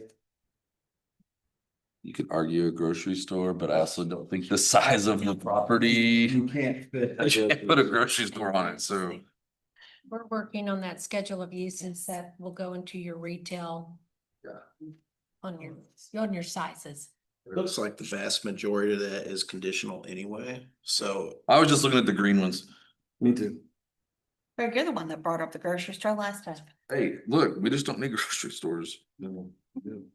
Or we don't? No, Harps is closing. Yeah, I know. We meant to say, we don't need grocery stores, it's adjacent to residential. Yeah, and these small little spots. We'll have one. All right, anybody? Get back on track here. Anybody disagree with the uses? No, I think we're all aligned on that one. Would the rezoning provide a benefit to this landowner but not be considered for other similar properties in the area? Again, I think this one is a very unique situation where we're on that border. We kind of got a node coming down, kind of reaching into that commercial corridor. We have some guidance. So I think if we do have other areas of town that have this situation, we would consider that as well. But open to anybody. Yeah, I mean, else's opinion. Further off the highway, maybe not. Well, I mean, C3, yeah, we could look at that further into town. I don't see an issue with that. Brandon, you're quiet down there. I'm good. Okay, Thank you. just making sure, man. Last one, if the public is opposed, why? Are the objections based upon factual information relating directly to this request or opinion based? Does any factual information presented apply to this rezoning situation? I think there's always an accurate assessment of, you know, what sort of traffic implications do we have? What sort of use abutment do we have? And personally, I feel like we've done our best to mitigate any future concerns there while still following the comprehensive plan. No disagreement? All right. So with that, unless you guys want to discuss it further, I'd entertain a motion.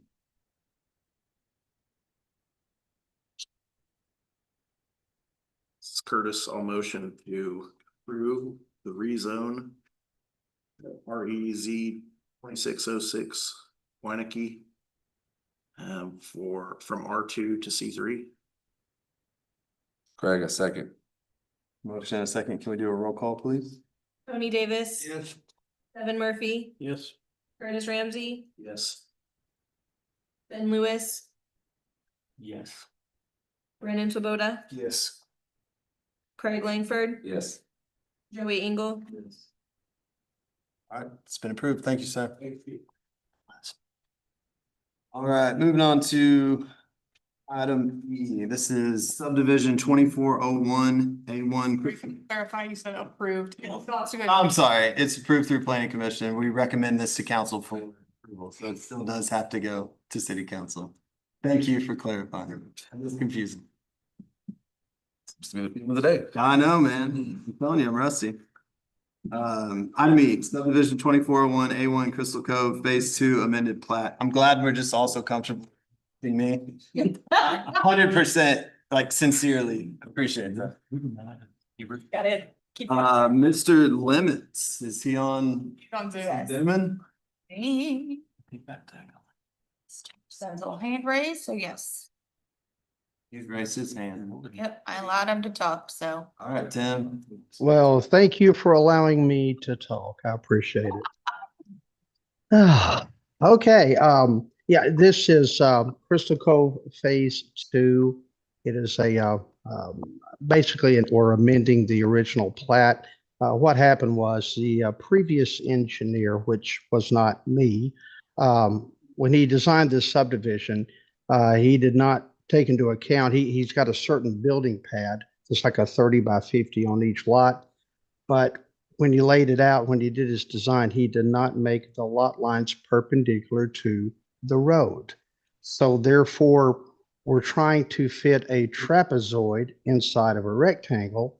So what we have done is to allow us to be able to fit all this in, is we have adjusted the setbacks to allow us to be able to get the building in there, because it's one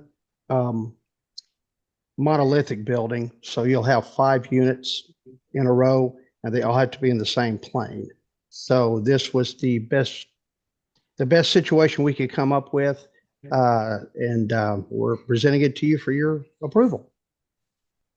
So just to be clear, the right of way didn't change. It's just the internal lots. Yes, in fact, the lots didn't change either. What has changed is just the rear setback to give us that much needed 50 by 30 space. The lot lines inside each lot, or the lot lines are parallel to each other. We're just not perpendicular to the road like we should be. Clear as mud. Yeah, I think staff's gonna help us out here. Okay, so the final plat for Crystal Cove Phase 2 was originally platted with the RTH MF12 zoning district in 2024. And then this entire phase was rezoned with an updated zoning district, RTH 5. So when we updated our zoning code from RTH MF12 to RTH 5, we reduced the side setback and the rear setback. So this one fell right in the middle of the code change. Yes. Frankly, I've never seen this before. It's kind of interesting. Yeah, it happened right at the same time. So the only thing that's changing on this plat is the rear setbacks and the interior side setbacks. So like, yeah, right there where Diane is indicating, those have shrunk.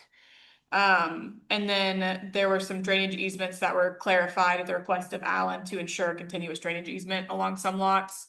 And there are some minor comments left to update for notes, but they just resubmitted today, so I hope they address them. But yeah, so the only thing changing on here were the setbacks. Nothing else changed. That's why I look confused, yeah. It's All right. Good job, Kayla. Thank you. Hey, Tim, I've never seen an architect draw a 90-degree wall either. Are you sure you need it? Well, we at least gonna give them a perpendicular situation. Now, whether they can build it that or not, that's up to them. Okay, sounds good. Sounds good. All right. Kayla, do you need to tell us anything else? Did that get her? That one got it, didn't it?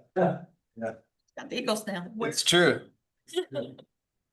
All right, guys, thoughts, comments, concerns, looks like we're just, we got a subdivision being constructed in the middle of a code change and they're taking advantage of some reduced setbacks. Works for me. All right, There's no negative impact.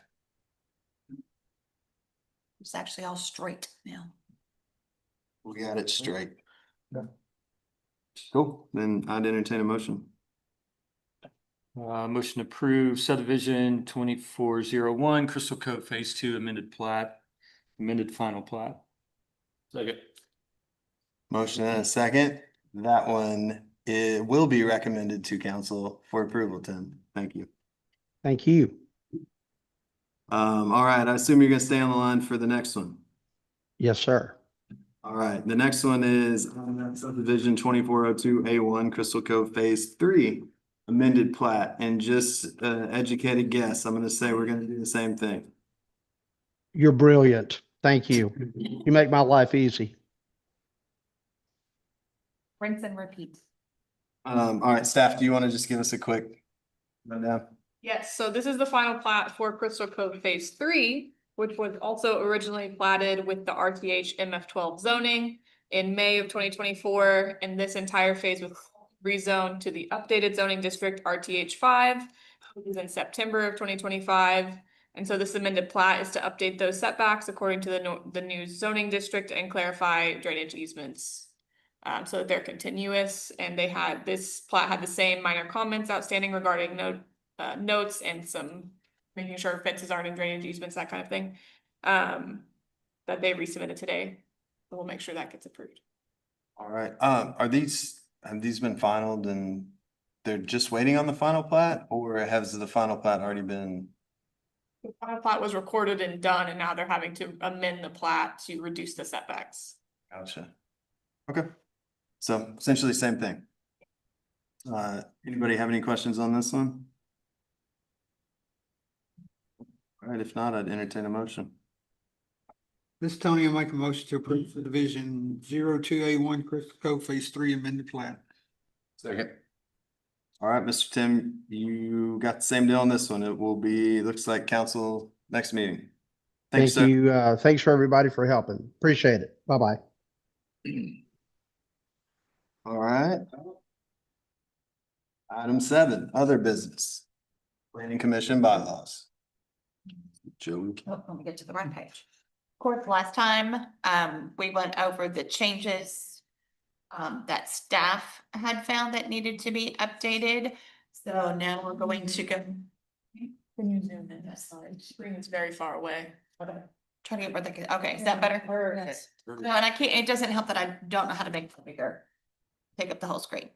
But tonight we're gonna go over some changes that were provided. Brian's are all in yellow.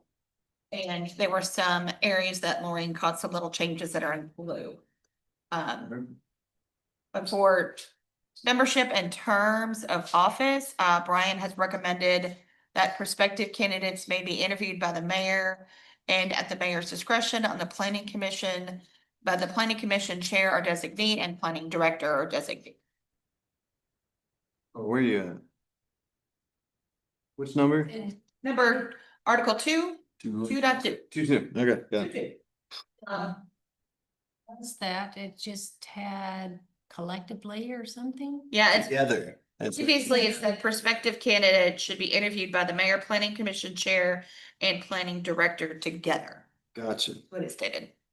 Okay, so we're changing some language, taking it out together. Correct.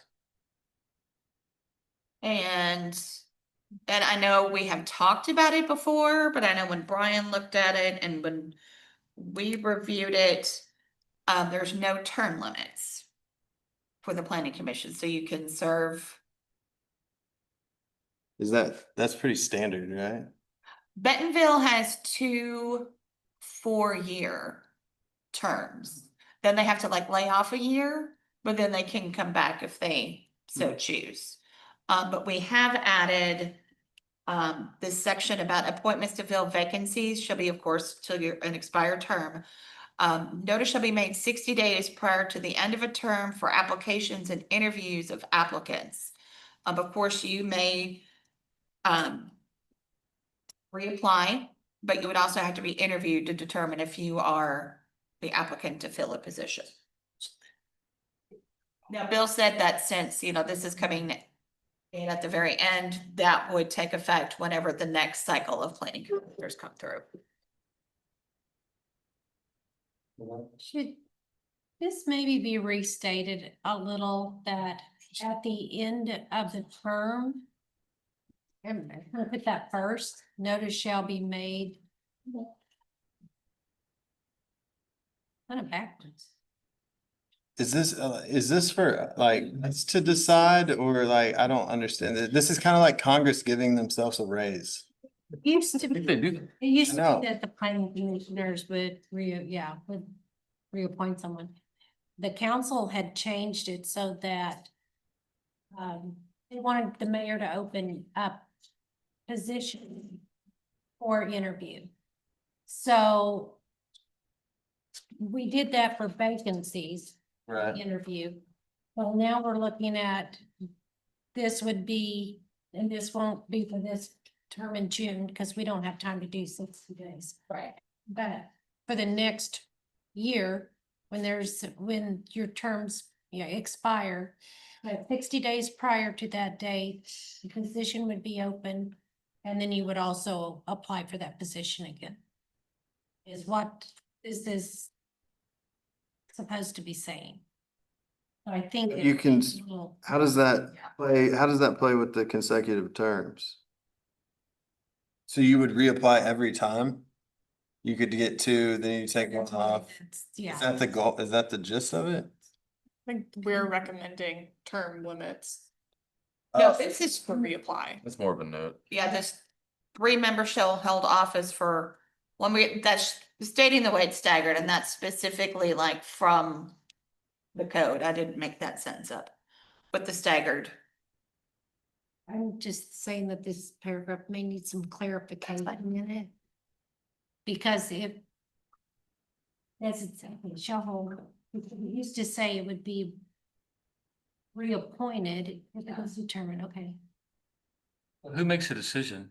The mayor recommends. The mayor makes a recommendation to council, and council actually. Does that open it up though? Like, you make one wrong move and you just get kicked off, or you make one bad vote, or? I mean, It couldn't even be considered bad. It just, I know, but. yeah. Not in alignment. We You used use to, your appointment for a certain period of No. time, which is the 3 years. I get what you're saying. I mean, yeah.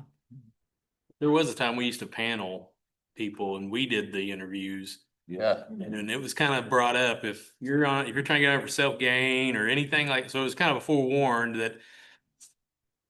You got on here and then you just had some personal intentions and then. Correct me if you I'm asked to wrong, leave. that's happened. It has, oh, yes, yes, it has.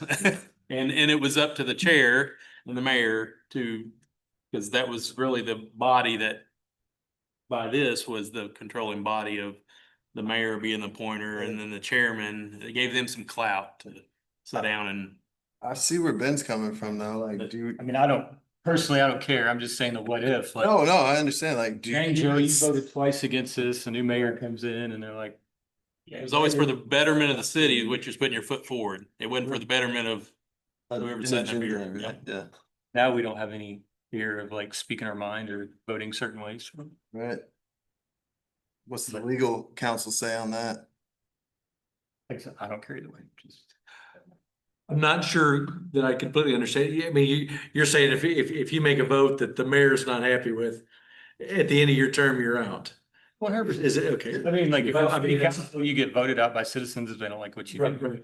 But ultimately, I mean, we can change whatever. Ultimately, the council has the ultimate authority with regard to appointment. Okay. So, I mean, I understand that, but. So, but they don't, So, yeah. but they don't appoint, they just get one person brought up to the podium, right? Say, this is who we recommend. So the mayor will come up and arguably the mayor will say, hey, I'm recommending Joey Ingram. And then the council can say, no, But they don't know who else is in the pool. Potentially not, correct. Cause I don't know of one time that the council has never, not accepted the appointees of the mayor. Sure. All the way from Sherman. I mean, it was just kind of, I mean, Howard, I remember Howard went through that and he told Sherman, it's kind of leaves it in your court, you know? And cause you're selling the person you've appointed the council, and they've always said, yeah, we have to, you're the mayor, you know, so I mean. It never was, like you just said, they never really knew who all or what, cause we only did that for a while when we actually paneled them. That's how I had to do it. Yeah. And we got the feel because that was, I don't remember who, Cliff or somebody said, well, now you're just putting it in my hands and the mayor's hands. So they opened it up a little bit, and that might have started, I don't know if you were here when that started, it was Juanita, but it started a while back, and then we ended it. So. Well, we were still doing it when I was here. You all were still interviewing applicants when I was here. Well, we didn't, I mean, we didn't sit down on some of them. I mean, that was just Jeff and the mayor and, yeah, we did. I mean, we did. It's just where it started. This is us. Just listening to, I don't know what was done in the past, but if you present a candidate and there are no issues with that candidate to the council, why wouldn't it be a yes? Now, if one of them knew them and they knew that there was a personal conflict or something, then it's a no, and they have to bring in the next candidate and do the same thing. And I think that's kind of how they felt, because it's always, we're the peers as well, you know, so I think the mayor was kind of our voice to The council.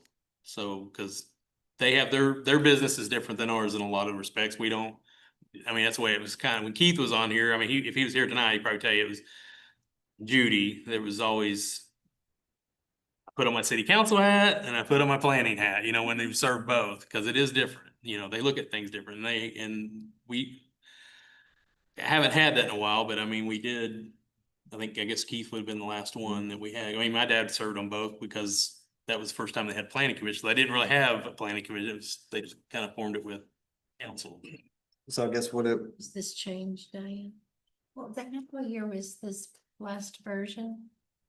Up there, 17. 2017. You get 10 off, that's what. It's been changed, mayor and chair and director review. I guess, how do you compile all those comments you just made into what we're looking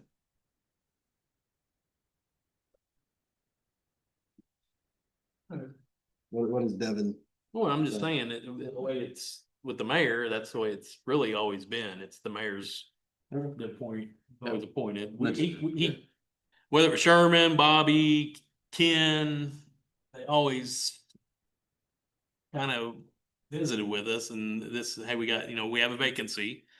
This is who is out there, and they have the applications, kind of like what they do now. But I mean, we used to have I think what's been different since I got on is that there was like some buy-in from the planning commission on the three of us when we got up, because we had to come talk to everybody, right? And here recently, it's kind of been outside of. And that could have been Jeff and. Yeah, Jeff and Bill and. Bill's that, you know, that's just the way. Does it say planning? What does it say? Planning Director. Well, it says the new one would say at the mayor's discretion. Always been kind of the mayor's. Yeah, I think that's always. He's been there. Well, that's saying that at his discretion, then the planning commission chair would be involved. We'll have a new mayor, it won't be Bill, so they may think something different, you know, start this process all over again with a different idea. I think that's part of. But it's always been the elected versus appointed and all that aspect. Like, it is the mayor's discretion. The city council holds him in check. We're held in check by the city council based on what we do. I don't have, all good. I don't have a problem with the way that it's lined out. I think that's the way it's designed to do. Keeps the authority with the elected people. Yes. All right. With 2.2 anyway. Okay. 2.3, Lorraine pointed out that we do need to make a little bit of tweaks with the way the sentence is stated. Any other comments on that one? 1, 2, 3? Yeah. Yeah. I don't think so. Let's throw that into ChatGPT. Here's the thing that Ben said it, I'll say it louder for Ben. And I agree with Ben. It takes time to like understand this stuff. If you're not familiar with it, right? And so to go 3 years and then if that was the time which you had to go and redo something or not, then I think for the city's sake, there's a struggle with over that much potential over what's the Turnover? turnover. I was gonna say overturn, but that was Yeah, right. you're close. Turnover. So having 2 consecutive terms, or really you can just call it 1 term for 5 years or 6 years or whatever, because it's not any different at that point. Seems to make a lot more sense with the possibility of another. I don't mind the 1 year off, right? There's a lot of things that I'm involved in that have that kind of terminology. It just gives the opportunity for people to rotate through, gives you a break from the consistency of doing it. But yeah, there's a length of time. Wondering how is the no term limit, how does that conflict with reappointment? Yeah, no, that's what I was fixing to say. Would be a good question. After a term, Confusing. your mayor is up. Consider, open it up for consideration. Yeah, there's no term limit, so if the way it stands proposed, but really, you're up to the appointment of the mayor, which we just discussed. Right. So once your term is up. Reappointment. Yeah, your reappointment. So I think it's kind of quasi, you're already up for a term limit. But your term's up because you have to be reappointed. So, Term limit is after you've served 6 years, you can't be reappointed. This means you can serve for 30 years. Right. yeah. I'd be Devin. Yeah. Well, go be it. But go be it. We've had people and we couldn't get people. Yeah. And we get somebody that's making the trainings that we do have in Little Rock doing these things. And then you get nobody and you just want to go find somebody because you say, well, I think there's a limit. Or it's 2 different things when you have a vacancy because somebody left or somebody died or something versus this one, you have time and not time to interview up. So, I mean, we've had some times where you couldn't go out and get anybody at the front of Harps to come in here because the city was in the paper for being lawsuit and it was bad. You finally, I'm gonna say it just because you wanna knock it. I've been on here a long time and I've seen good commissions and I know what good commissions you have right now versus what we've had in the past because we couldn't get anybody that really didn't care. And it was $5 a meeting. You know, we never asked for money. Has anybody ever asked for money? We never asked. I was getting $5 and I was happy. I felt like I was giving back to what gave to me. I was on the fire department for 8 years, same thing. Wasn't on there for anything, giving back what gave to me. And I mean, that's what it's supposed to be. It's not a glory position. It's just people want to serve and give back. Cause this is an appointed position. It's not elected. I'm not going down and filing and getting elected and trying to buy your vote. And I'm not going to buy anybody's vote on there. Cause there's sometimes we don't agree. And that disagreement gets you deeper in the woods and it has more times than it's not with, hey, I don't agree with what they're saying up there. Instead of calling it out in the meeting, they call you at their house or they come to your house and say, you know, you need to get that person off it. That doesn't fly. And it has happened. But when you don't agree and you get people up here that's good, even with the council, you get in the weeds a little bit more and you try not to be in the paper. You try not to get a lawsuit thrown at you. And that's what you're going to throw away if you just think, well, we got to get rid of that person because their time's up and we'll hope to find somebody. I mean, you got to even it out a little bit. I agree. And I think to even it out, I think with the reappointment, I think that kind of evens it out. Do you agree or no? That's my point. The other reappointment is Yeah. Craig had mentioned that balance of power where you're held by everything else. You want to go that same analogy. Obviously, presidents have term limits, senates have term limits. There is no term limit on the House. You go with that same analogy, it still works where there is no term limit. Right. You're that. Yeah.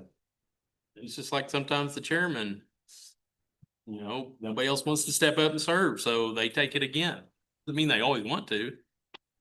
So, I mean, We've also had natural attrition on here as well. I mean, we've had. I've been on here, there's been 3 or 4 new people. I mean, I've been on here twice. I was on here previously. I moved away and then reapplied when I came back. Hey, Joey, Who's on here? Mayor. the mayor. Hey, It's from above. hey, it's the voice from above. Hey, I just wanted to, I heard Ben's concern and I don't know if you can reappoint it or redo this, but you know, if you open it up, you know, the 60 days prior and you have to apply. Right now, we're having 3 people interview the folks. It's me, the planning director, and the chairman. I think you stay consistent with that, and then after the little board meets, and then I make the recommendation to the council.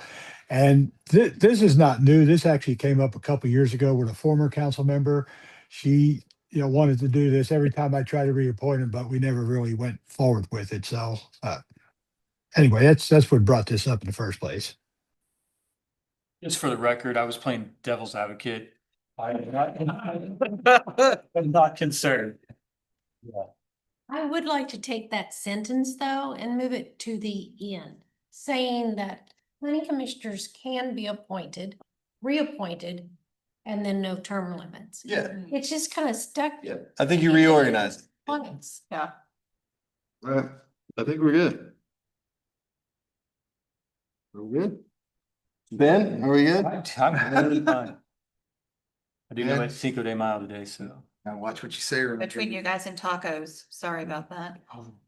The next item, okay, that we'll reword that one so it makes more sense. 2.4, You're welcome. this one. Darn you people that have other things that you have a life. It say that if a member was absent for 3 consecutive regular meetings, but that was back when we only had 1 meeting a month. So that would be like This is- gone for 3 This months. is really more strict than that was, considering we have 2 a month now. And then, oh, go ahead, Lori. This is giving you 2 months Right. instead of 3. Or consecutive meetings. And before it was 6 meetings in a 24-month period. So. You can. Well, we need reappointment. Right. It's missing a We'll quarter. get reappointed. Yeah, we just want to get rid of it. Here's my thought. Being someone that was on here when it was just one every month. It's easier to plan life around 1 day a month, really 1 week when you consider business and that type of thing. Now that it's twice a month, which I think it needs to be, I'm not disagreeing with that. It's a lot harder to plan everything around Yes. the odd weeks, you know. They're talking about consecutive. Well, I'm talking about also says 6 meetings in a 12-month period. Now, that's a quarter of the year, I think, if I did my math right. What was the? Chair has also got some flexibility, like Right. if there's something. Oh, yeah, that we had talked about the exempt thing. The chair could exempt you for a It's on there. legitimate. It's on there. It says extraordinary circumstances. In the old one. Oh, I see. It's on a 2-year period, but it's double. Right. So I think this is helpful. We're trying to make it easier because we know you have a life. But we need to be consistent. You have a great commission that shows up. And Right. That helps. We used to have, there have been times we had to cancel a meeting because we didn't have a quorum. Which is absolutely. We were always calling, verifying who's coming, so. I think taking on this position, I mean, you're making a commitment, and if somebody can't do that, then That's one of the questions that used to be asked. Yes. You know, And still asked. you've got to have yourself a way to get rid of them, so. Who has the best attendance record? It's Oh, I love it. Yeah. Go with worst. The 98. Star. You get stars. You want Joey and I to rock, paper, scissors for worse? Is that what we're gonna do? Bottoms up button. We can put it right over there. Don't worry, I'm not signing up to coach baseball next year. There you go. There you go. Yeah, I'm bored. Going to. Star each time. Points. Yeah, you know how when they score, when you score touchdowns in football, you get stars on your helmet? Can we get some of that? A lot of star stickers at home. All right, yeah. Let's put it on my iPad. Attached to. Yeah, on the back. On my iPad. Show up, okay. When I first got on. All right, the next one that Ryan changed. Good story. This is a good story. When I first got on, Talk much. I was in EMT school and I missed 4 consecutive meetings, and you know what they made me do? So I got to keep my seat. I had to go Appointed? I had to go to Bentonville, had to go to the city of Lowell, I had to go to the city of Springdale and sit down with some planners. What punishment? It was I don't. done by Jimmy Thompson and Sherman. Oh. Because they didn't want anybody to come back and say, well, you missed his meeting, but it was for city business even, and they said, no, we're still gonna make him do something. So didn't make it good, Roger. So Oh, there wasn't internet real big back then. Right. City stuff. Making a fitness. All right, let's go. All right, the next one that Jimmy Thompson story on that. changes were made that weren't just little grammatical things is number 3.6, training and education. Brian did change it up from the planning commission members are highly recommended and encouraged to planning commission members shall make a reasonable efforts to participate in training and continuing education related to planning and zoning matters. The city may provide funding for such training, subject to budgetary appropriations and applicable policies. Now, Brian, what would be a reasonable effort? I see your note there, to define reasonable effort. Reasonable is, it's ambiguous on purpose. I wonder who To put that give in there. attorneys So, jobs. yeah, exactly. But I mean, and I think the way to look at that would be if there's training that's local, it would certainly be more reasonable for land commissioner Yeah, like- to make it than if they gotta travel to Little Rock or to West Memphis or whatnot. I don't think you can. Via Zoom, What's that? because the planning commissioner trainings are via Zoom and in the evenings, once a month for 6 months. Not this year, but Not this year. every other year, they're in the evenings, 6 to It's a hypothetical. My issue Could be small. with them is even the local ones, they're at times one during my normal work hours, right? But two often are long enough where it's gonna like disrupt picking up kids from school and doing that. That's so if there's Zoom options, great. And I think that the reason I chose reasonable is because there are a lot of classes that they can take and some may be able to make some certain ways. Some might be able to do Zoom, some might be able to do webinars that have been, pre-recorded or whatnot. And I think it'd just be very, very difficult to outline specifically, because I mean, I think if you look at the planning commission as a whole, you can see, Brandon, he's not done a training his entire term, whereas everybody else has. I think that's the way you'd look at it. There's training that we have available for municipal leagues. And that's even been extended, you and Bill can chime in, but he has said that he would extend, that extra pay, what is it, $25? $25 a month for each Yeah. level, there's 4 levels. Right.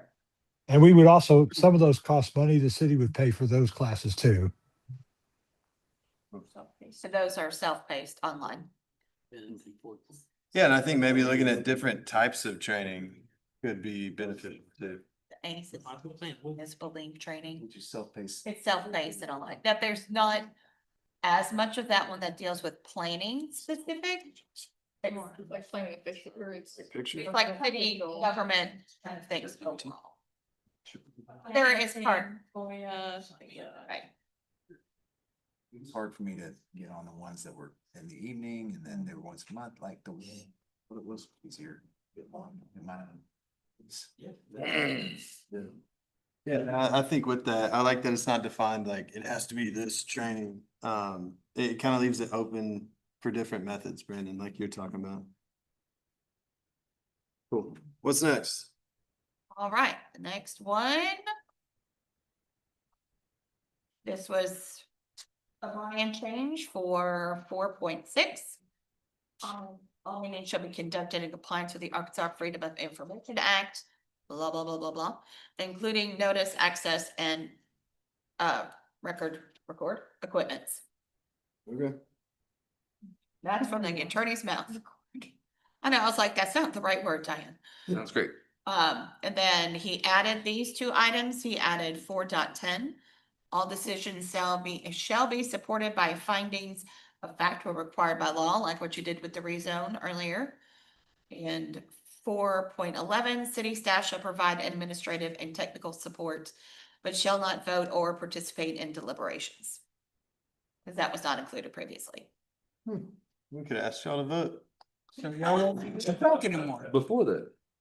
Say what you gotta say. And then we'll start deliberation, that's it. We can ask you guys questions. Then he also, Absolutely, absolutely. Yes. It's the same as what we've been doing. Right. No, we're just laying it down. Fine. just in case, and I'm sorry I skipped one because it was at the top of the page. Any member having direct or indirect financial, personal, or property interest or any conflict of the interest as defined by Arkansas law or city policy shall abstain from discussion and voting on the matter. I would like to add that they must recuse themselves. They don't have to leave the room, but you do have to state for the record that you recuse yourself. And I think that's always been how we've handled it. is that okay, Brian, since you did? If you want to put abstain and recuse, I think. It's different than recuse. Okay, well, What's the legal guy? you know what, I'd have to open up my dictionary to see the difference, so. Doesn't Yeah. abstain just mean that they can stay where they're at and They they just just don't don't vote. talk? Well, I know, they need to, so recusal might be the better word then, because absolutely, they should not participate in the discussions unless they're at the podium like a, I did ask the other thing, and they're like, well, that's what we recommend, just because it I've done that. helps. Yeah, I mean, like. If you leave the room, It's personal, as a citizen. Would be up there instead of right here. So this does leave room for us to be able to comment as a private citizen and remain in the room? yeah, correct. you just have to recuse yourself from If there. it follows the Arkansas Law, Freedom of Information Act. Right. Yes. And I think, and you checked with them, and I think they kind of indicate that is a best That's a practice. best practice. But Arkansas FOIA law is so strict that they cannot prohibit you from being there. We did state in the last training that is a best practice is never. There you go. All right, those were the, I agree with that. There's some other stuff I've seen where people just don't talk and act like they've abstained. I don't think. that's Right. good. all right, do you guys have any other questions or any other comments? So how does who's up for reappointment? How does that work? You can tell us next time, that's fine. Bill? It's John Sessoms, you, Joey, and then also I believe Devin is. All right, it's nice knowing y'all. No, this Huh? time we're not following days because it's not there. I think he was leaving anyway. Yes, you do still have to be reappointed, however. Yeah, I'm putting it on this council agenda to reappoint the three of you. Oh, do we need to show up for that? No, unless you want to. Oh, you tell me. Michael, they didn't show, I you're don't, not interested. I don't see a need, but you can come in on Zoom if you want to too. According to the FOIA law, I might be there. Now, Lorraine, All right, I Diane. have a question. Do they need to vote on this to send to city council for their approval? We'll have to go to city council. We have to recommend that? Pardon? We have to recommend that, or does it just automatically go? No, this is like the Congress giving. You guys are making a recommendation. You guys have reviewed it and. No, with the minor changes to that one paragraph that was worded funky. If you trust our changes, Yeah. that will make. Well, it sounds like I'll be at the council meeting. That's right. Gotta State your case anyway. Unless you guys want to see it Want again. us to do a final draft and bring it back in. Either way, let me know. Next meeting. That's up to y'all. I don't care. Do what? Jeff will be your next meeting too. Yeah, let's do a. final Yeah, draft, that's good. Jeff. Okay, that's fine. That's good. So we don't need to recommend it yet. Kick the can down the road. Kara's looking forward to it. She's like, later. You up here next time? Huh? Is he missing both this I month? thought he was here. No, he's here. It was just this one. It was the last one of this one. I think it'd be good to let him comment on that too. I mean, he is a chair. We would Listening like on the to paper. see- have the chair sit final document. Hey, Joey, Yes, sir. if you're not bringing this forward, then I probably won't bring those appointments forward till next month because I want to get this approved first. Right, of course. Yeah. Okay, just so you know. Yeah, I appreciate it. Thank you, Bill. Diane? That's all I have. All right. Anything else? Anybody else? All right. Next council meeting is 5/12 at 6. Next planning commission's 5/19 at 6. And next tech review is 5/21 at 2 PM via Zoom.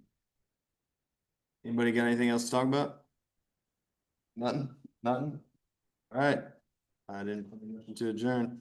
Move. Second. Thank y'all.